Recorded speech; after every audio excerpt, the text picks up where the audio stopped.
dalam mata pelajaran kita sejarah minat. Nah, sebelumnya Ibu akan awali dulu dengan satu kalimat bijak yang berisi, hidup ini adalah kesempatan. Dan setiap manusia punya satu kali kesempatan untuk hidup dan berkarya. Dan karya yang besar itu dimulai dari hal kecil yang kamu lakukan hari ini. Maka pastikan kamu mengerjakan tugasmu, kewajibanmu, karyamu dengan baik dimulai hari ini, karena kamu akan menuainya tepat ketika kamu sudah kelak menjadi orang-orang yang luar biasa, generasi penerus bangsa. Dan tidak perlu berlama-lama lagi, mari langsung kita simak video pembelajaran kita pada hari ini. Konflik di wilayah Asia, khususnya nanti di wilayah Asia Selatan dan Asia Timur, yaitu di negara Cina, India, dan Korea. Yang pertama kita bahas ada konflik di Cina. Berujung terbaginya Cina menjadi 4 negara. Maksudnya akhir dari konflik ini mengakibatkan Cina terbagi menjadi 4 negara bagian. Nah, merupakan satu dari sekian banyak konflik di wilayah Asia. Perang ini terjadi karena perbedaan pendapat antara Sun Yat-sen dan Mao Zedong, dan juga adanya invasi Jepang dan Inggris ke daerah Cina. Sun Yat-sen ingin menjadikan negara Cina negara nasionalis, sedangkan Mao Zedong ingin menjadikan Cina menjadi negara komunis. Sun Yat-sen merupakan kaum nasionalis yang berusaha menciptakan Tiongkok yang baru, modern dan jaya dengan mengeluarkan asas Sanmincui atau dikenal sebagai 3 asas kerakyatan. Nah, di mana isinya ada Minsen yaitu artinya nasionalisme, Minsu artinya demokrasi, dan Minseng yang artinya sosialisme. Gerakan nasionalisme ini berhasil menentang dan meruntuhkan dinasti Manchu dan juga memperlambat sedikit pergerakan Mao Zedong untuk menjadikan Cina sebagai negara komunis. Nah, kemudian singkatnya, karena Cina kalah dalam melawan Jepang ketika invasi Jepang di daerah Cina, akhirnya Taiwan lepas dari wilayah Cina melalui perjanjian Shimonoseki. Nah, Sun Yat-sen ini dia gambar pemimpin dari nasionalis Cina. Sedangkan ini gambar Mao Zedong, pemimpin komunis Cina. Dan ini dia peta wilayah negara Cina.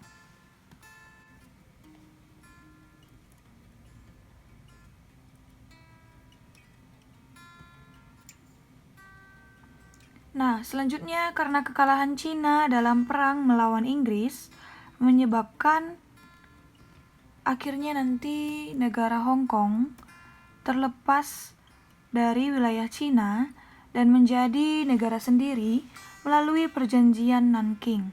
Dan tak lama kemudian, Makau juga menyusul dengan mendeklarasikan keinginannya untuk keluar dari wilayah Cina dan membentuk negara sendiri.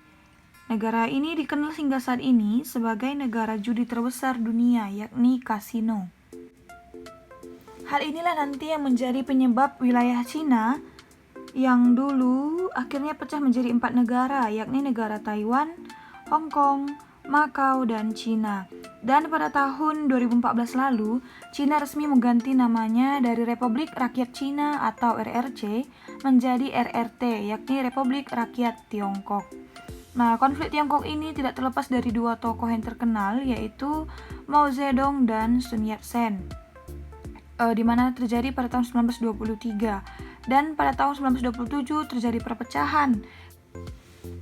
Kemudian pengganti dari Sun Yat-sen adalah Chiang Kai-shek, dan dia memerangi kaum komunis Tiongkok sehingga dikenal sebagai perang saudara. Nah, pada tahun 1934 sampai 1935 Mao Zedong melakukan long march melintasi pegunungan Yunnan.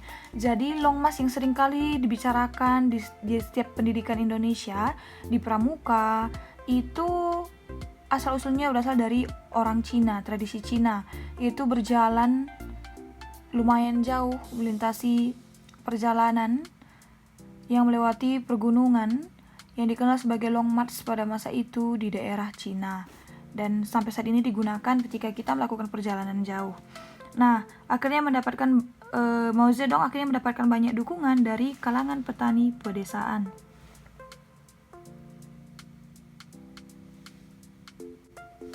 Untuk menarik petani agar masuk ke Partai Komunis Tiongkok, maka Mao Zedong menggagas kebijakan reformasi pertanahan atau dikenal sebagai land reform.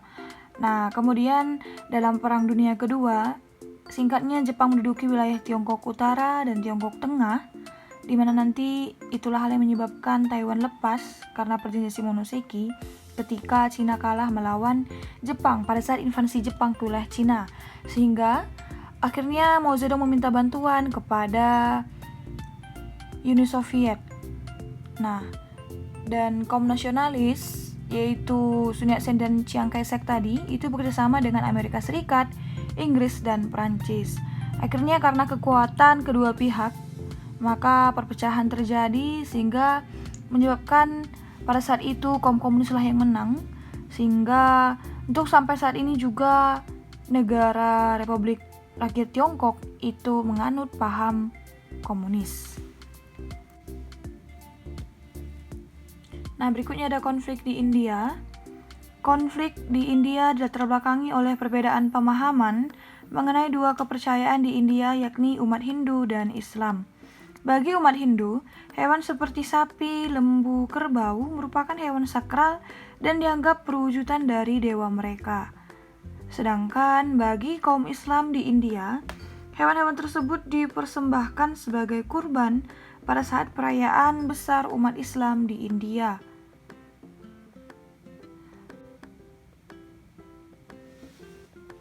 Kemudian tata ibadahnya juga berbeda. Ibadah India meriah dan riang, penuh dengan lagu nyanyian bagi dewa mereka, sedangkan umat Islam India beribadah dengan tenang dan kyushu atau tenang.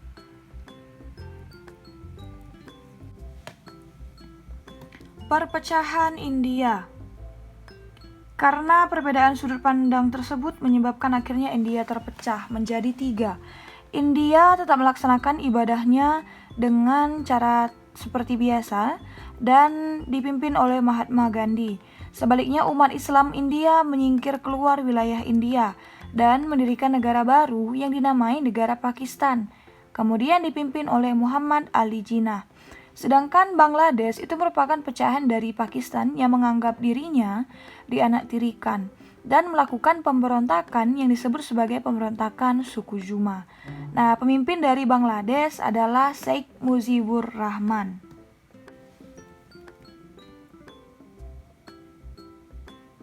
Nah, berikut adalah pemimpin pecahan dari negara India. Ada Mahatma Gandhi, tokoh pendiri negara India. Kemudian ada pula Muhammad Ali Jinnah, tokoh pendiri negara Pakistan.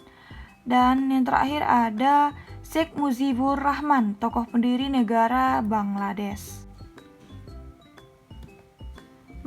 Mahatma Gandhi, pendiri bangsa India, dia memunculkan 4 dasar perjuangan yang cukup ampuh saat menaklukkan dan melunakkan hati Inggris ketika Inggris datang ke India dan membentuk EIC, dan berhasil membuat Inggris memberikan status dominion kepada India pada tanggal 15 Agustus 1947 yang dijadikan sebagai hari kemerdekaan India.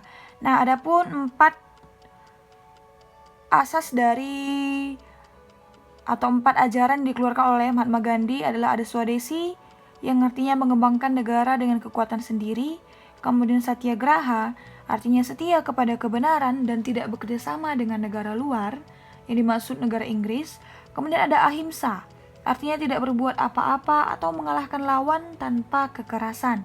Dan terakhir ada Hartal yang artinya berkabung karena ada hal yang menyedihkan dan mogok bekerja. Ini dia 4 ajaran dari Mahatma Gandhi atau 4 asas kerakyatan. Nah, selanjutnya ada Perang Korea. Perang Korea muncul akibat dari Perang Dingin. Amerika menguasai Korea Selatan yang saat itu dipimpin oleh Syngman Rhee atau nama aslinya Yi Seung-man. Kemudian Uni Soviet itu menguasai Korea Utara yang dipimpin oleh Kim Il-sung yang ingin menyatukan Korea dengan memohon bantuan dari Uni Soviet dan Cina. Kemudian dia menyerang Korea Selatan pada tahun 1950. Sehingga Perang Korea nanti terjadi dari tahun 1950 sampai 1953. Untuk lebih lengkapnya, mari kita simak video pembelajaran mengenai Perang Korea. Perang Korea merupakan konflik besar pertama yang terjadi pada masa Perang Dingin. Konflik antara Korea Utara dan Korea Selatan ini berlangsung antara bulan Juni 1950 hingga 27 Juli 1953. Sebenarnya sebelum tahun 1945, Korea adalah satu kesatuan. Kerajaan Korea kuno disatukan oleh dinasti Tang pada 668 Masehi. Korea yang bersatu ini bertahan selama 1300 tahun sebelum akhirnya pecah belah. Korea pecah menjadi dua bagian setelah manuver yang dilakukan oleh sekutu menjelang akhir Perang Dunia Kedua.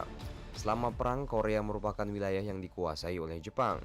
Namun setelah kekalahan Jepang pada Perang Dunia Kedua, Korea dibagi menjadi dua bagian. Pada paralel ke-38, Soviet menduduki Korea Utara, sementara Amerika menduduki bagian selatan. Nah loh, setelah Korea dipisahkan, dua negara superpower itu saling menanamkan pengaruh mereka di daratan Korea.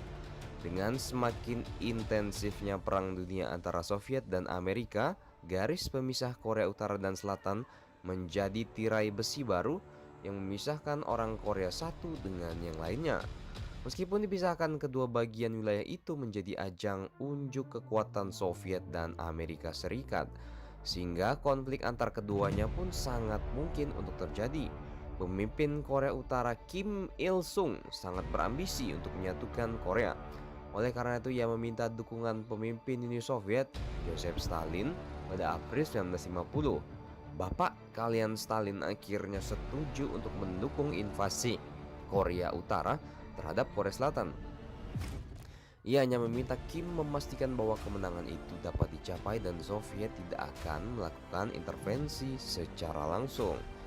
Setelah memperoleh dukungan Stalin, Kim kemudian mengunjungi pemimpin Partai Komunis Cina, Mao Zedong, di Beijing. Mao setuju hanya kekuatan militer yang bisa menyatukan Korea. Ia juga meragukan Amerika Serikat akan memperhatikan perang di Korea.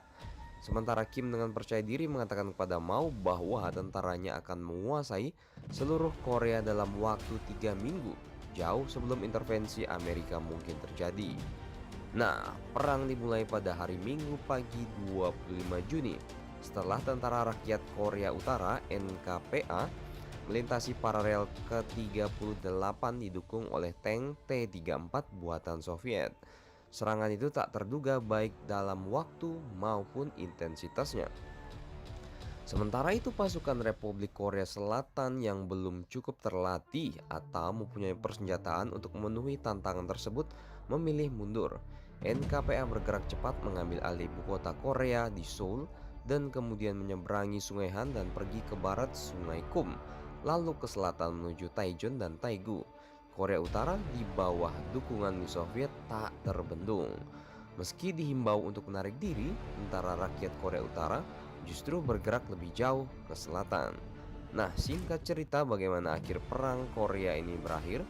Sesaat setelah kematian bapak kalian Joseph Stalin pada tanggal 5 Maret 1993, komunis kembali ke meja perundingan dan menyetujui adanya pertukaran narapidana dan gencatan senjata. Perang Korea membawa kerugian yang amat sangat besar bagi kedua belah pihak.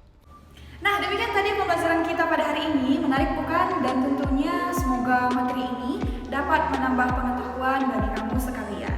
Tetap kerjakan tugasnya dengan baik, catat materinya, dan kemudian tetap jaga kesehatanmu supaya di pertemuan minggu depan kita masih bisa bertemu dan melaksanakan kegiatan pembelajaran daring. Dan apabila ada anak-anak sekalian yang ingin bertanya, silakan tinggalkan pertanyaannya di kolom komentar Google Classroom ataupun YouTube channel kita. Akhir kata ibu mengucapkan salam SFD, semangat, fraternitas, Dina, Tuhan Yesus memberkati kita semua.